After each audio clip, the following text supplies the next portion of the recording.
ఖర్జూరాల కన్నా కమ్మాగుంటయంట. లేక లేక నేను ఫోను చేస్తేను హల్లో అన్నవంటే బెల్లం బువ్వ కన్నా తీయగుంటదంట. ఎన్నడూ నాడు ఫోను చేసే బాగున్నావన్నవంటే ఏడాది ఎండల్లో ఉంటేనై మోస్తున్న నా బతుకు కష్టాలని పిల్ల నీ చెయ్యి పట్టాలని.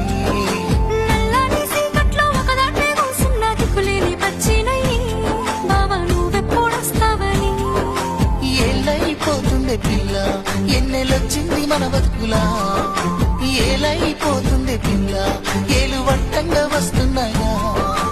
ఇన్నాళ్ళ ఎడబాటు ఎడవాసిపోతుంది. ఈ సీనయ్య గుంటున్నదే సినదారా నీ కోసము, ఈ దూరాన్ని చెరుపుతూ తీరాలకు